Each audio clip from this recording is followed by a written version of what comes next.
I used to spend the night in hotel parking lots. What was I gonna do? I ain't had nowhere to stay, so I lived in the car. I had $35. And I said, come on, God, man, I've been trying to make this dream come true. You done left me out here like this. And I was crying so hard that he said, if you get up, I'm gonna take you places you ain't never been. I was finna quit. So I said, skip it. I'm gonna quit anyway. So I got in my car, I went to a payphone, and I was gonna call my dad. You remember back in the day where you could punch in a code and call your answering machine and get your messages? So I called and I punched in the code. He said, hey Steve, this is Chuck Sutton with Showtime at the Apollo. We saw a tape of you. You're very funny. If you could get here Sunday night, we'd love to put you on television. Call me back. Let me know if you can make it. So I hung the phone up. I'm crushed because my whole dream of being on TV, and I couldn't get to New York. I got $35. How am I gonna get to New York? I can't make it. So I'm standing there at the phone booth and tears just coming down my face. I said, God, so that must be a sign for me to go home. Cause this it, I ain't even got the money to go to the Apollo. My whole thing, I wanted to be on TV, I couldn't even make the dream come true. This is the most messed up moment. And so I said, man, let me call this dude back and see if he said this Sunday. Cause maybe he said next Sunday and I could hustle up a little bit of money or something. I don't know what I'm gonna do, but let me just call him back. So I called him back. Steve, this is Chuck Sutton, Showtime at the Apollo. We saw a tape of yours. You're very, very funny. Look, we have an opening Sunday night at Showtime at the Apollo. If you can make it, we'd love to put you on TV. I said, it's this Sunday.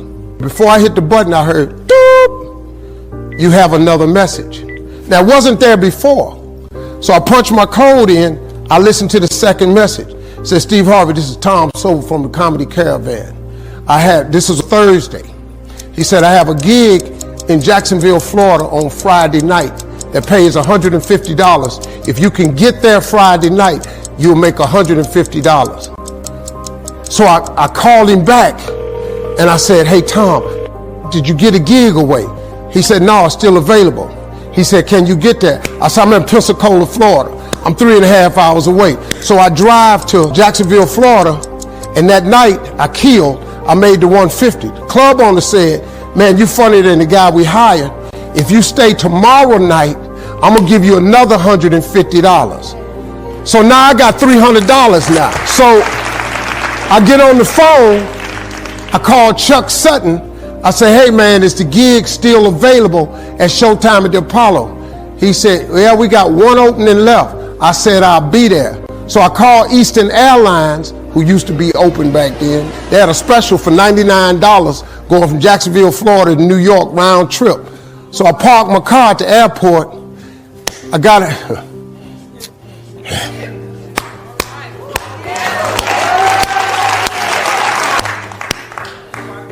Got on plane, flew. Everything I had was in 2 bags. Got to the Apollo. I said, hey man, I'm here.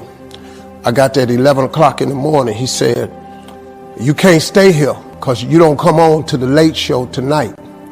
I said, man, I ain't got nowhere to go. I said, if you just let me stay in this building, man, I ain't gonna move around nothing. I ain't got nowhere to go. I'm in Harlem. I can't go back out here. I got these 2 bags. I got victim wrote all over me, man. He said, all right, if you go upstairs, don't come down. So he put me in the dressing room on the 6th floor. So that's where all the comedians was. So I stayed up there. I got hungry around 3 o'clock, and I couldn't take it no more. So I went back downstairs, a dude named Alton Liston. I said, hey man, he said, man, I thought I told you, don't come down them damn steps. I said, hey man, I'm just hungry, man. I said, let me go to that KFC I saw on the corner. Just let me get some chicken. I'll come right back. He said, man, if you ain't back in 20 minutes, you ain't getting in this building. So I went, bought me some chicken, came back. So the comedians started coming in the building. They started coming up on the 6th floor. So I meet this guy named D.L. Hughley. I introduced myself. He introduced himself. I'm sitting there, another guy come in named Dwayne Johnson. Then this other dude walked in named Jamie Foxx. And I introduced myself. We don't know each other. Ain't none of us famous. It's 1991, man. They gave everybody the lineup. I was on the last show of the night. I don't go on to 11 at night. I done had this 4 pieces of chicken. I'm starving, man. That chicken done wore off. I'm nervous, man. I'm about to throw up. D.L. Hughley went downstairs. D.L. Hughley got booed off. Dwayne Johnson got booed off. Jamie Foxx went down there and got booed. They booed Jamie, then Jamie started singing. And then they started clapping. And Jamie had their ass, then he went back to them jokes, and they got his ass. So I'm walking down the steps, and I see Jamie sitting on the steps. I said, hey, man, hang in there. He said, man, that ain't never happened to me before, man. This is crazy. This Jamie Foxx, man, one of the most talented people in all of comedy. And now, you don't even know how nervous I am, man. I can't even, my breathing is shot because these dudes been booed. So I walk out. I had wrote this joke. Mike Tyson had got in a fight in Harlem with this heavyweight named Mitch Green. Mike Tyson had hit the dude in the eye in the store. Now he was on the news, his eye was swollen. So the joke I wrote was, they was interviewing Mitch Green and he was telling everybody what happened, but his eye took over the interview. And I wrote this joke that his eye started talking and was just, I'll tell you what happened. The heavyweight champ's fist is coming towards my face. I just said, Lord, Lord, Lord. And I wrote this whole joke about this dude's eyeball talking. And when the punch came, and all this here, the Apollo, man, they went crazy. They lost their mind. I got a standing ovation, man. I walked off stage, man, just started crying. I couldn't believe it. They paid me. I made $750 for being on TV for one night. I'd never made $750 telling jokes in one night. And so that was my first television appearance. A couple weeks later, Sinbad was the host of the show. He got this job on Different World. And so he quit. And so Mark Curry became the host. And then Mark Curry got hanging with Mr. Cooper, and he quit. And they came to me and said, would you come back to New York and host amateur night for us to just try you out? Oh, ain't no problem. And so I went to New York.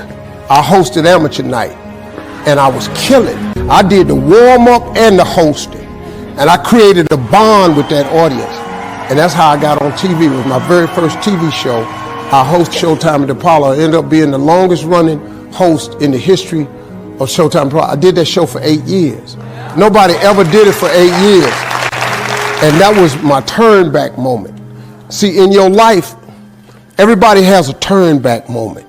You have a moment where you could go forward or you can give up.